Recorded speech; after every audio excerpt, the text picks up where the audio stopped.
Assalamualaikum warahmatullahi wabarakatuh. Alhamdulillahirrabbilalamin. Pada hari ini, selamat kepada kakak-kakak sekalian masuk pada masa pengenalan lingkungan sekolah, dan tentunya perubahan yang terjadi pada diri kita, grade yang naik pada diri kita harus kita sikapi dengan sesuatu yang lebih baik. Masa COVID-19 ini seperti kita sedang mengasah gergaji. Siapa yang terus mengasah, dia akan semakin tajam. Tapi siapa yang masa yang seperti ini hanya diam saja, gak melakukan apa-apa, gak move on dengan keadaan, susah dengan dirinya, maka nanti akan semakin tumpul. Dan yang tumpul pasti tidak akan terpakai. Maka masuk di tahun ajaran baru, menghadapi pembelajaran, apa yang harus kita lakukan? Pak Erik memberikan satu energi positif, namanya power. Power adalah singkatan dari positif, optimis, willingness, enthusiasm, dan reveal. Kelima ini, kalau kakak-kakak lakukan, akan semakin memperkuat apa yang sudah Anda kerjakan saat ini. Yang pertama adalah positif. Kenapa kita harus stay positif? Kenapa kita harus terus berbaik sangka? Dalam belajar, kita itu sebenarnya ada dua paradigma. Paradigma negatif, paradigma positif. Pertanyaannya adalah, kita mau ambil yang mana? Kalau kita susah dengan pembelajaran, berat, karena adanya faktor infrastruktur atau kuota, maka orang yang susah, orang yang nggak suka, orang yang marah, bikin status, nggak seneng, nanti simptomatis negatif ini apa hasil terbaiknya? Hasil terbaiknya adalah 0. Tapi kalau orang yang punya energi positif, hasil terbaiknya adalah tidak terhingga. Karena yang namanya kebiasaan, menurut Paul Goleman, itu hanya butuh 21 hari untuk kita lakukan terus-menerus. Jadi kakak coba terus, awalnya berat, coba lagi, awalnya berat. Nanti 21 hari kita akan terbiasa. Kita awalnya tidak suka kuliah online, kita tidak suka kuliah dalam jaringan. Karena faktor kuota, faktor jaringan, tidak stabil. Tapi kita coba terus, nanti 3 minggu kita akan terbiasa.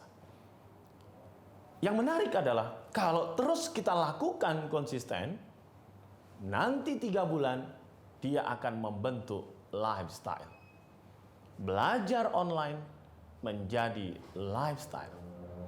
Karena besok, ya, di masa yang akan datang, pekerjaan, aktivitas, orang akan terbiasa dan menjadi lifestyle dengan ini. Sisi positif membuat kita mengambil paradigma, pasti ada maksud mengapa situasi ini terjadi. Makanya mengapa kalau orang punya energi positif, ada 3 hal yang harus dia kuatkan. Yang pertama adalah sisi spiritualnya harus tetap dijaga. Berbaik sangka, mendapatkan ilmu yang bermanfaat, lewat aplikasi, memudahkan berinteraksi, tidak perlu ketemu langsung. Sekarang kita enak sekali, ya, melakukan semuanya secara online. Jadi tidak terbatas pada waktunya. Tinggal bagaimana kita siap. Caranya gimana? Ya kita harus senang. Belajar harus senang. Jadi orang senang itu karena dia sudah men-setting dia senang dulu. Sebelum kita belajar, kita sudah segar, kita sudah enjoy, pakaian kita rapi, kita terlihat good looking, kita tersenyum. Energi positif kayak gitu bikin kita tuh jadi senang, bikin kita tuh jadi enjoy. Dan itu nanti jadi lifestyle buat kita. Jadi spiritualitasnya tetap harus dijaga. Care sama orang, menghargai orang lain, berbuat baik. Baiknya kita bukan hanya untuk orang lain saja, baiknya kita itu nanti balik lagi kepada kita. Jadi stay positif. Jadi kalau kakak-kakak bilang ya positive thinking. Pasti ada maksud di balik itu semua, pasti ada pembelajaran yang harus kita dapatkan dari itu. Kalau enggak, sayang sekali, kita nggak akan dapat apa-apa. Kenapa? Hasil kita jadi nol. Jadi energi positif itu yang kedua adalah menyesuaikan diri. Kondisi saat ini memang kita diminta untuk lebih dinamis. Apa manfaatnya? Kita jadi lebih paham tentang teknologi. Apalagi kakak-kakak sekalian adalah masuk kepada generasi Z. Generasi yang 93,9% mereka adalah generasi yang candu akan teknologi, internet. 7 jam per hari koneksi di internet. Berarti close kamera, mute audio, sebenarnya bukan persoalan kuota kan? Mungkin Anda mendapatkan sesuatu yang tidak menarik. Menarik atau tidak, maka kita buat pada diri kita, kita senang dulu. Afirmasi pada diri kita, senang, aku bahagia, aku senang, mau ketemu yang lain, mau dengar suara guruku, membuat kita jadi lebih enjoy. Ada satu syair yang disampaikan oleh Adera.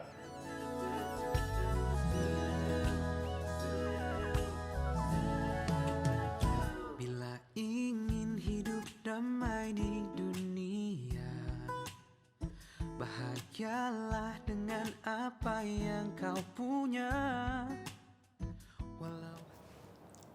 Kalau ingin hidup damai di dunia, maka bahagialah dengan apa yang kamu punya. Kakak punya apa? Bahagia dengan itu. Syukuri itu. Alhamdulillah loh, kita masih bisa sekolah. Banyak orang lain yang pingin sekolah, tapi mereka tidak mampu. Orang tuanya tidak mampu. Kita dapat bersekolah dan belajar dari itu semua dengan menggunakan teknologi. Kalau ingin hidup lebih damai di dunia, berbagilah bahagia yang kita punya. Kita punya bahagia apa? Bahagia sama orang lain. Dan gak usah khawatir, yang kita bagikan balik lagi nanti kepada kita. Tahu ya hukum kausalitas? Energi, kekekalan energi tidak akan pernah ditambah, energi tidak akan pernah dikurangi, yang ada hanyalah berubah bentuk. Jadi kalau kakak senang bantu orang, suatu saat nanti tanpa kita sadari, ada saja orang yang membantu kita, ada saja orang yang memberikan ya manfaatnya untuk kita. Apalagi kalau kita bahagia, lihat orang lain bahagia.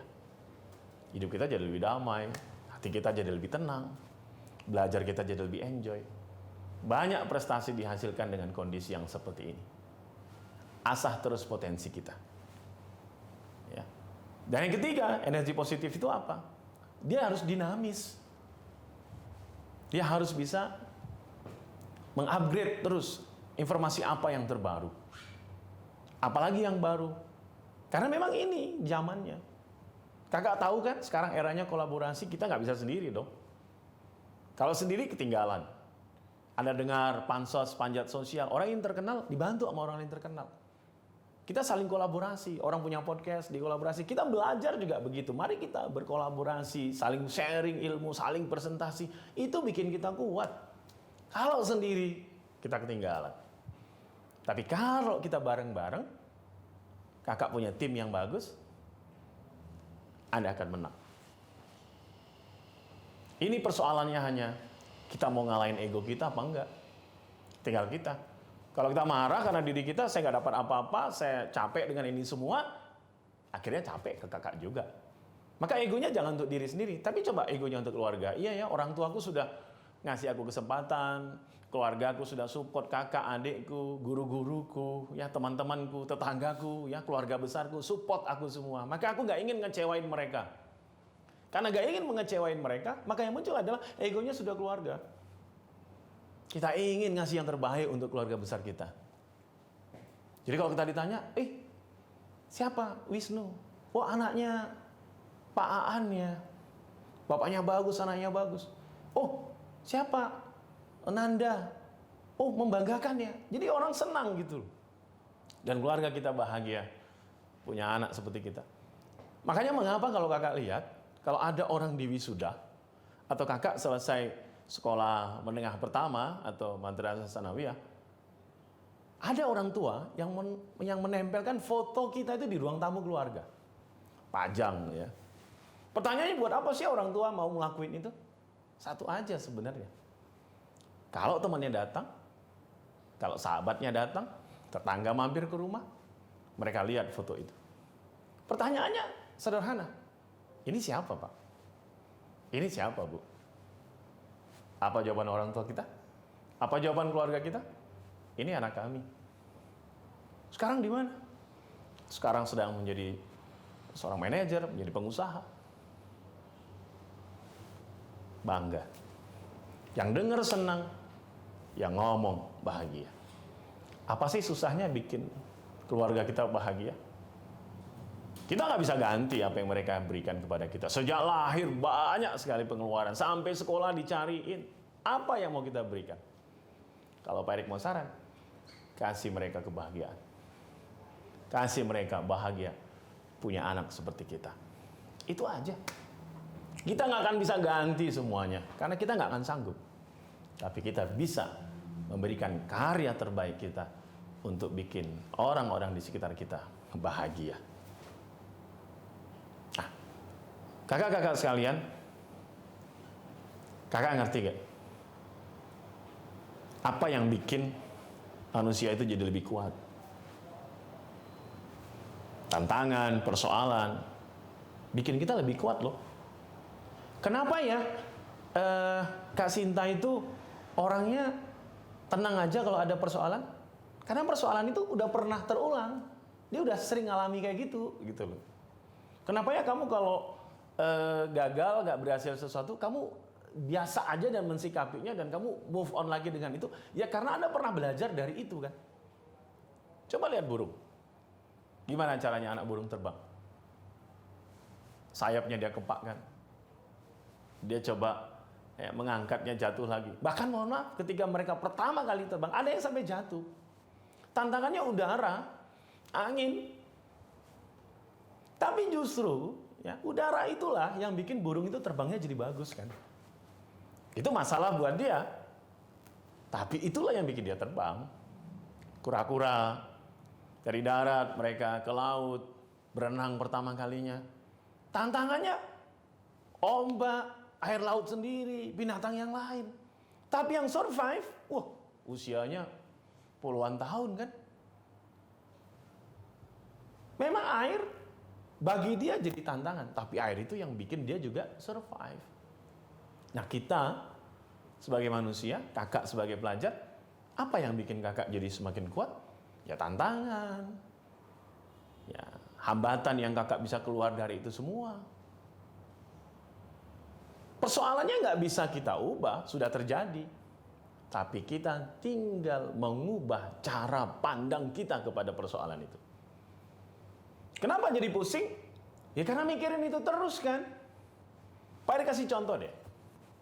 Coba kakak sekalian ambil pensil atau pulpen di rumah masing-masing. Silakan. Ambil pulpen atau pensil masing-masing.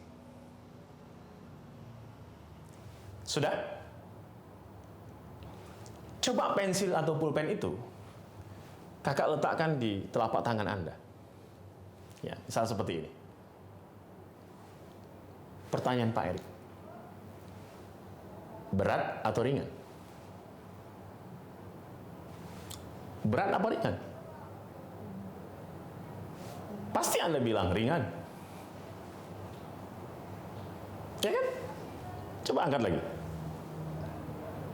Kita letakkan sekali lagi. Berat apa ringan? Ayo. Anda jangan bingung aja. Berat apa ringan? Ringan kan? Sekarang pertanyaan Pak Erik adalah, kalau Pak Erik minta selama MPLS ini, dari pembukaan sampai selesai, pulpen ini diletakkan di tangan Anda, dan Anda baru boleh meletakkan pulpen ini setelah 1 jam.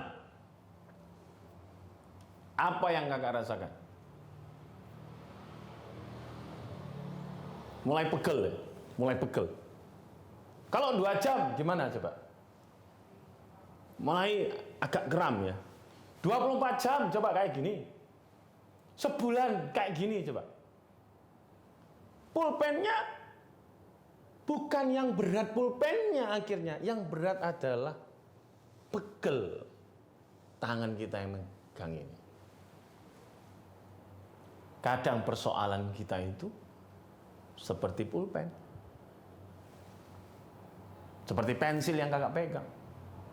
Mengapa jadi berat? Karena kakak megangnya kelamaan. Gak move on. Kepikiran itu terus. Seminggu teman-temannya bahasannya, headline newsnya itu terus. Kebayang. Capek kan? Lalu apa yang kita lakukan? Mengingat sesuatu hal yang wajar karena sudah tersimpan pada diri kita, pada pikiran kita. Ketika keingat, ya udah, letakin aja dulu. Gitu. Masa makan ingat masalah, sekolah ingat masalah, mau tidur keingat masalah terus, capek hidupnya. Letakin. Kebayang lagi, wajar letakin. Nanti lama-lama, gimana cara ini supaya tidak begitu berat? Kakak coba bayangkan. Adakah sesuatu yang pernah bikin Anda bahagia? Tentu ada. Pak, saya tidak punya kebahagiaan sama sekali. Tidak mungkin. Mesti ada rasa bahagia, walaupun hanya satu mesti ada rasa bahagia. Entah itu ditraktir temennya, dikasih kopi yang Anda senang banget, entah kejutan ulang tahun, entah itu disupport orang tua, entah itu Anda tertawa bahagia, mesti ada. Coba Anda ingat. Atau Anda pernah punya prestasi kan Kak? Di masa lalu, juara LKS, atau lomba riset yang Anda pernah alami, atau olahraga, seni yang pernah Anda rasakan. Coba, pernah kan Anda dapat gitu? Atau Anda menjadi seorang pemimpin, Anda menjadi leader gitu loh. Anda menjadi seorang yang bisa membuat teman-teman Anda itu menjadi orang yang hebat karena Anda. Anda menjadi leader yang hebat. Pernah kan? Nah coba, pertanyaan baik satu. Kakak bayangkan ya, dengan rasa bahagia di masa lalu itu, menjadi seorang pemimpin pada saat itu, dan merasakan kemenangan pada waktu itu. Apa yang kakak lakukan sehingga itu bisa membuat Anda begitu hebatnya?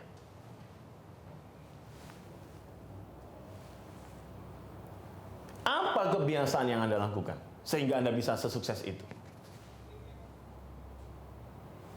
Ketemu kan? Nah, kalau kita tarik di hari ini dan di masa depan kita sampai kita menyelesaikan pendidikan kita, apa modal di masa lalu kita itu yang bisa kita ambil untuk kesuksesan kita di masa depan? Hari ini, masa depan. Ketemu semangatnya Anda, tangguhnya Anda, gak khawatir gagal, coba aja semua. Tapi mengapa di saat-saat yang seperti ini, baru karena status orang aja, Anda langsung marah. Gara-gara orang gak suka video Anda di TikTok, atau di YouTube, atau di Instagram, Anda kecewa. Gara-gara teman ngomong salah, Anda jadi marah. Kenapa kita marah? Karena kita membiarkan diri kita marah. Jangan biarkan diri Anda marah. Ini hanya masalah cara pandang kita, Kak. Sukses, bagaimana usaha Anda dan cara pandang Anda belajar dari orang-orang sukses. Ambil tuh sumber daya yang pernah kakak pernah raih. Kumpulkan. Jadikan itu sebagai modal sukses kita di masa depan. Belajar dari orang-orang sukses. Mereka bukan orang yang gak pernah gagal. Banyak tantangannya. Banyak hal keinginan yang mereka tidak bisa raih karena keterbatasan ekonomi. Pada saat kita miskin, uang itu begitu berharga. Sampai kita rela jalan kaki ke tempat sesuatu ya daripada saya harus mengeluarkan uang untuk bayar atau naik kendaraan umum, saya lebih bagus jalan kaki lah. 1 jam juga enggak apa-apa, yang penting saya uangnya hemat. Itu pada saat miskin. Uang itu begitu berharga, waktu tidak ada masalah. Tapi coba kalau kakak jadi orang sukses. Ketika uang bukan masalah, tantangan terberat Anda adalah Anda punya waktu enggak? Diajak ketemu teman, enggak bisa. Diajak makan bareng aja, susah banget nentuin waktunya.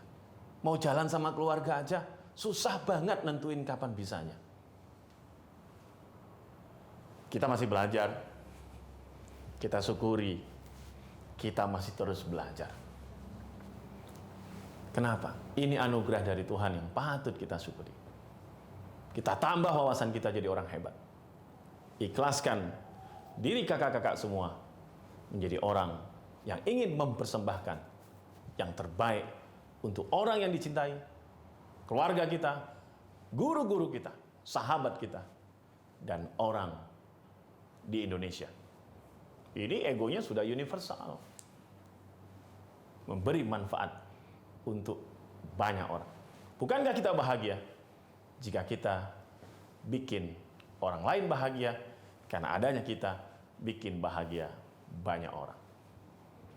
Jaga terus motivasi, jaga terus semangat kita.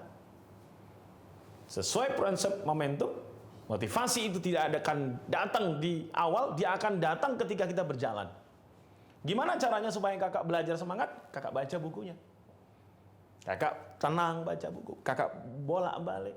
Nanti setengah jam, Anda udah mencoba konsentrasi baca, motivasinya mendekat, dan Anda semangat membaca. Anda ingin senang ngerjakan sesuatu, coba aja kerjakan. Walaupun Anda nggak tahu, tapi Anda baca, Anda lihat.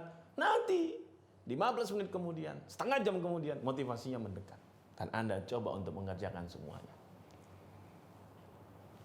Kita bisa, karena kita mengikhlaskan diri kita bisa. Kita sukses, karena kita mengikhlaskan diri kita sukses. Belajar dari para tokoh, belajar dari para guru, belajar dari para inspirator. Pasti kakak punya seseorang yang menjadi inspirator kakak. Dalam agama, orang tua, atau siapa beliau yang menjadi tokoh nasional kita. Pernah ketemu? Pernah baca bukunya? Nggak pernah ketemu orangnya? Atau baca biografinya? Atau lihat posternya? Atau suka nonton YouTube-nya? Coba lihat, mengapa mereka sukses? Pelajari apa komitmen hidup mereka. Lihat bagaimana mereka bersikap. Kita bisa contoh itu. Kita bisa jadikan itu sebagai role model suksesnya kita. Karena mereka juga pasti melakukan, mencontoh orang lain untuk menjadi role model mereka. Jadi kita nggak sendirian. Kita ada guru. Belum pernah ketemu, tapi kita pernah baca bukunya. Itu jadi inspirasi loh buat kita. Kita ada teman yang memperkuat kita. Dan itu bikin kita jadi lebih bersemangat. Kenapa belajar online jadi nggak semangat? Karena kita nggak tahu, ini terus nanti mau ngapain. Tapi kalau kita sudah punya visi, saya sudah menetapkan, saya punya target, maka semua itu akan bikin kita fokus sama apa yang mau kita raih. Kalau kakak tahu bulan depan Anda akan dapat hadiah, Anda akan bisa mendapatkan sesuatu karena prestasi Anda akan bersemangat nunggu bulan depan. Tapi Anda nggak tahu besok seperti apa. Udah terserahlah, bagai air mengalir aja, santai kayak di pantai, slow kayak di pulau. Iya, kalau ngalirnya ke sungai, kalau ngalirnya ke comberan, itu juga ngalir namanya. Maka bikinlah aliran itu baik untuk kita. Bikinlah sesuatu itu punya manfaat untuk kita.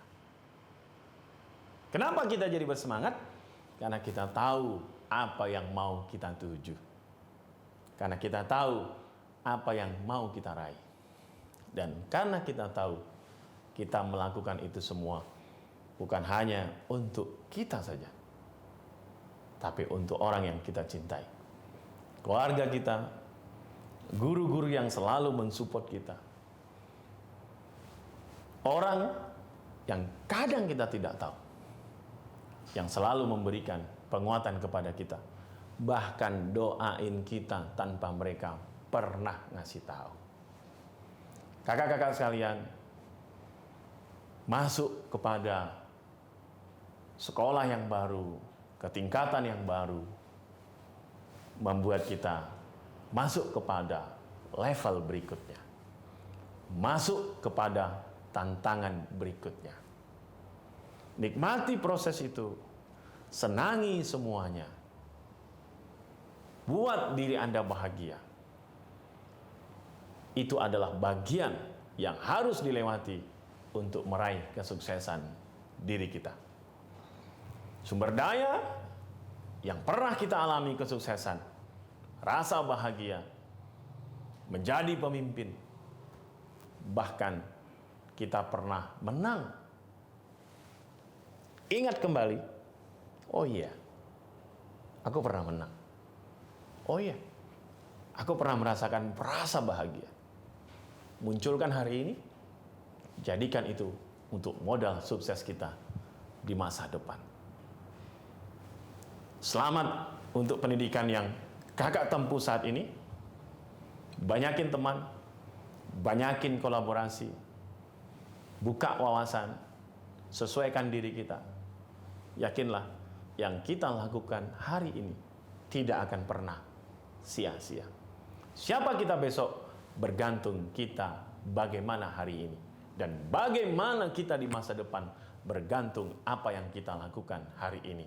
Karena masa depan adalah akumulasi dari hari ini. Dan hari ini akan terakumulasi menjadi sukses kita di masa depan.